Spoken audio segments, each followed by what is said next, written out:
folks. These things exist. They are witnessed, they are seen, they are observed as witnesses claim. But they evade proof because they are not from this dimension.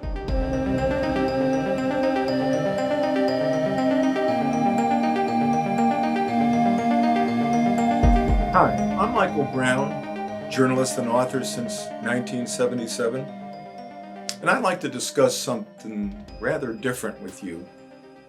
Something off the beaten path for sure, something you can certainly call strange. Something I'd also like to call a huge deception, an infiltration in our midst. In fact, let's call this clip the invasion. Really peculiar things are happening around the world. It's why I call a major new book of mine, Lying Wonders, Strangest Things. The book was years in the making. A brief bio of me for those who aren't familiar with my work. I'm a former newspaper reporter known mainly for breaking what was called the Love Canal toxic waste crisis.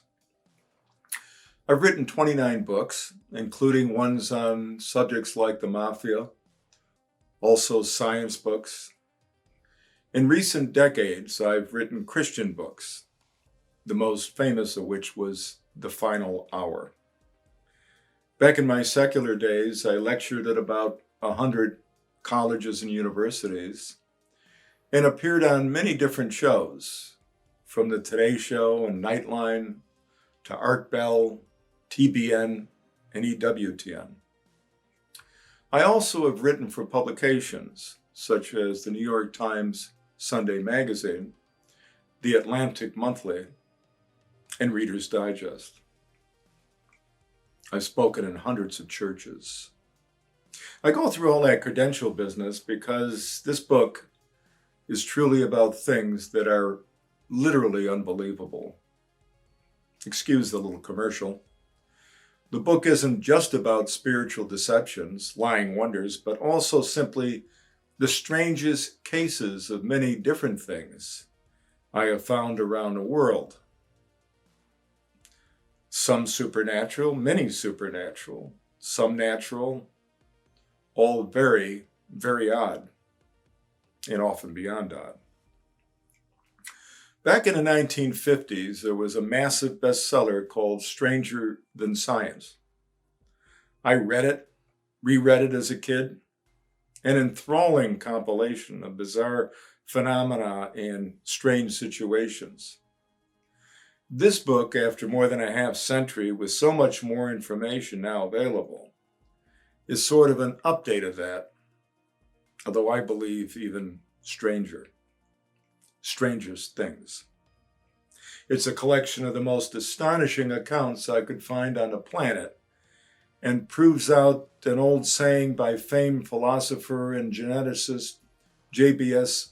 Haldane, who once said, "The world is not only stranger than we imagine, but stranger than we can imagine." The accounts in my book, more than 60 of them, prove that out.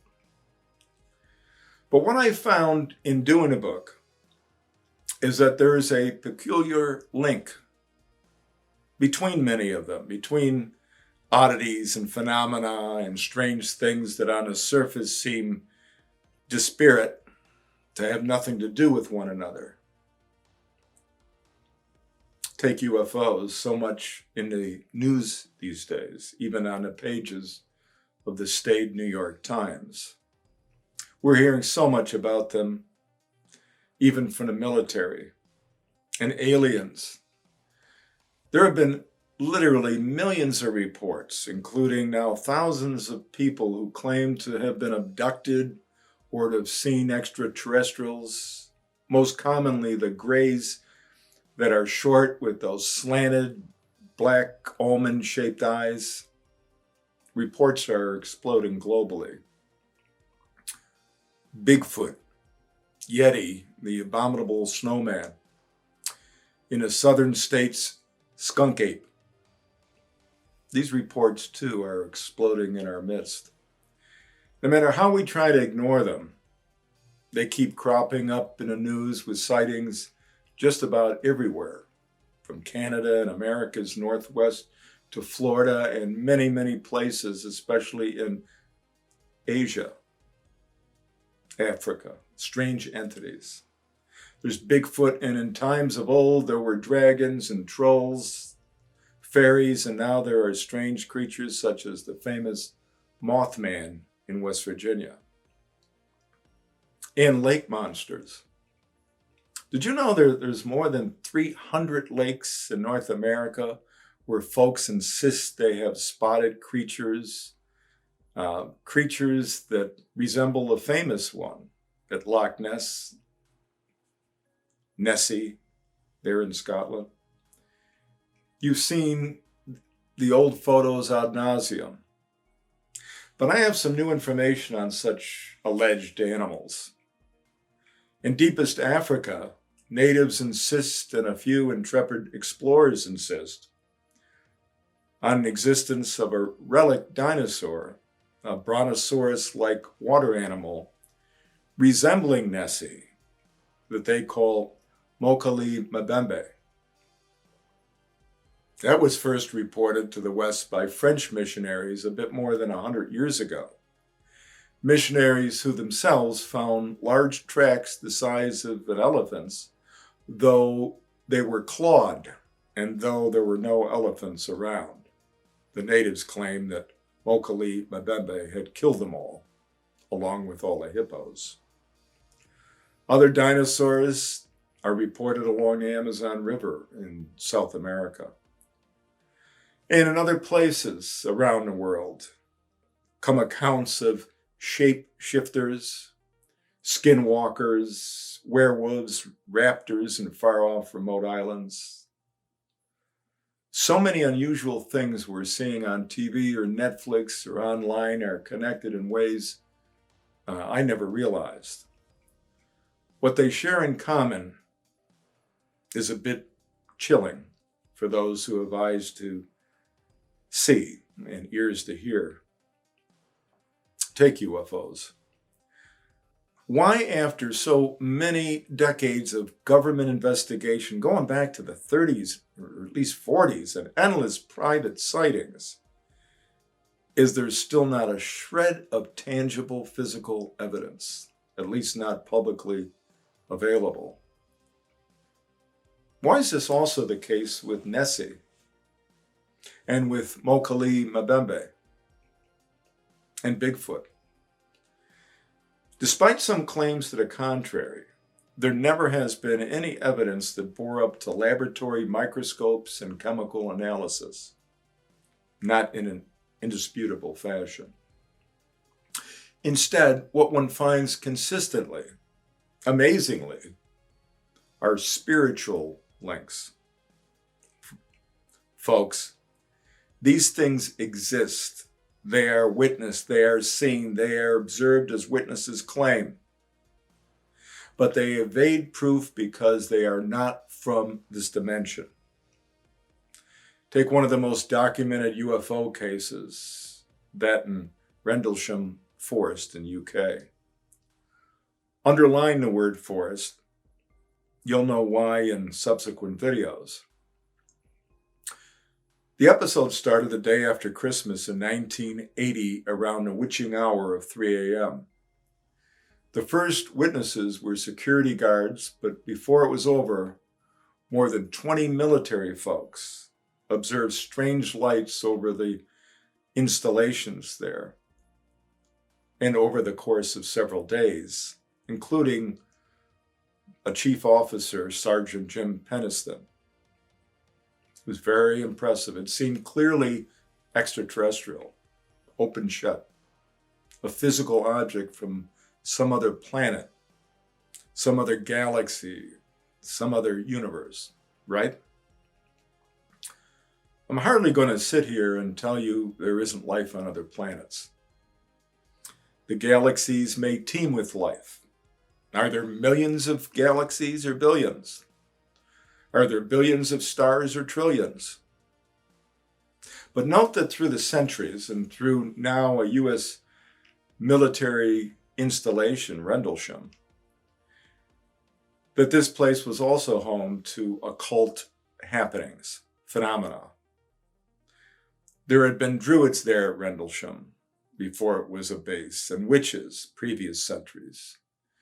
There's a legend of a ghostly woman without a face. There was a hairy man, animal creature called a shug. There were strange ethereal owls, ghostly monks, showers of poltergeist-like stones, and ghostly dogs, hellhounds. When they disappeared, it was like UFOs, instantly into nothingness, but leaving behind the odor of brimstone. Rendlesham is similar and at times identical to other spots around the world where there is a panoply of preternatural phenomena.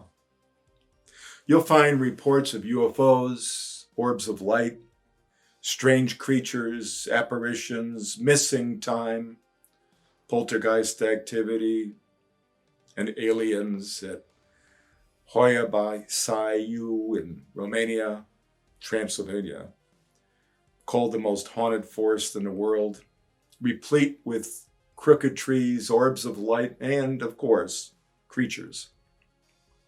You'll find these in a mysterious woodland in Massachusetts they call the Bridgewater Triangle. You'll find these type phenomena on a road running through New Mexico that until they changed its numerals was Route 666, where there are also fire-eyed hellhounds. You'll find them at a massive Navajo Indian reservation in Arizona. I just drove by. Also in Sedona there, the center of New Age. You'll find them, as I did on another haunted road, one of many in New Jersey called Clinton Road, where like other places, there are apparitions and phantom vehicles.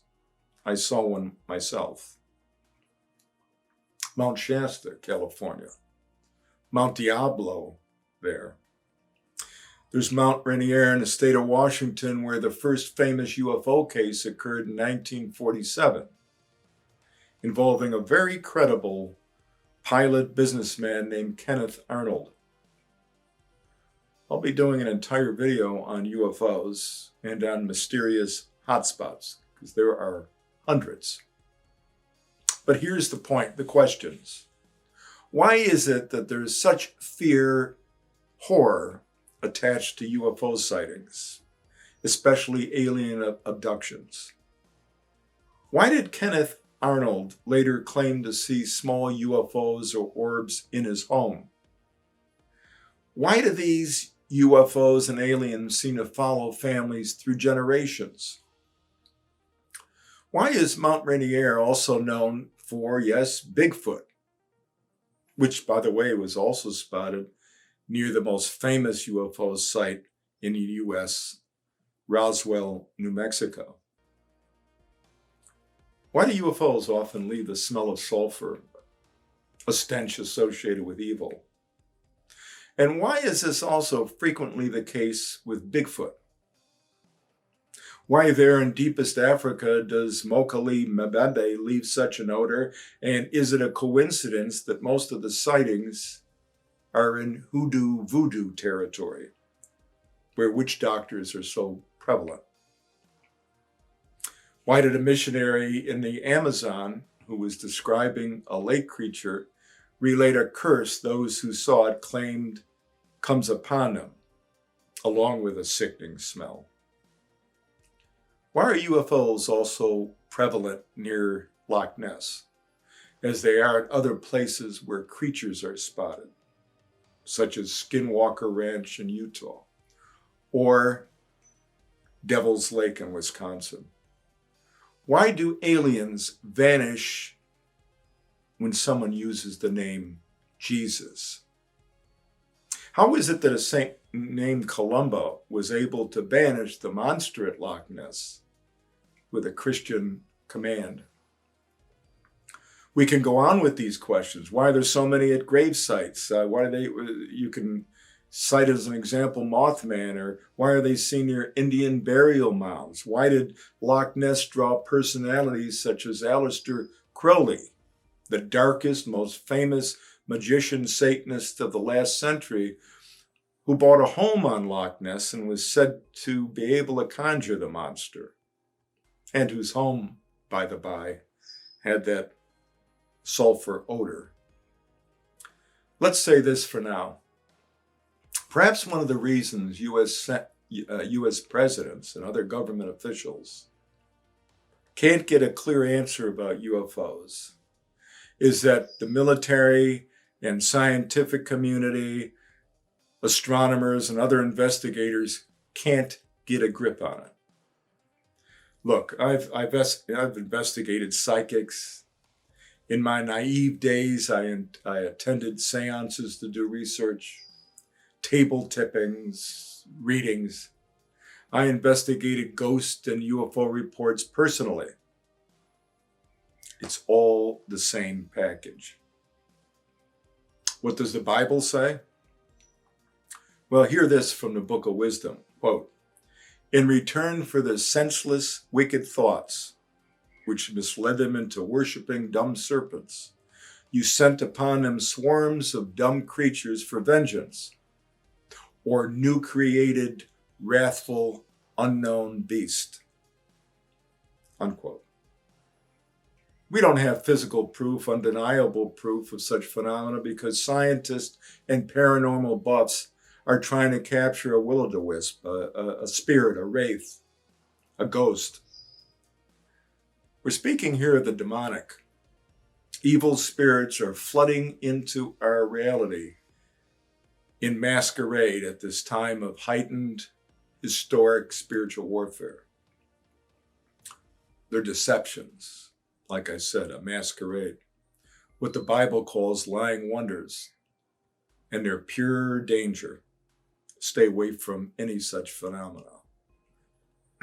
To quote now 2 Thessalonians, "The coming of the lawless one is according to the workings of Satan, with all power, signs, and lying wonders, and with all unrighteous deception among those who perish, because they did not receive the love of the truth, that they might be saved. And for this reason, God will send them strong delusion, that they should believe the lie." Satan is seducing us with spirits that are materializing from various portals, often ones that have been opened up by occult or other sinful activity in this era that will one day be seen as monumental, as a time when there has been a full-fledged invasion of the supernatural, one that you can expect to further intensify. We'll discuss more of this in coming videos. God bless you. God's peace to you for now.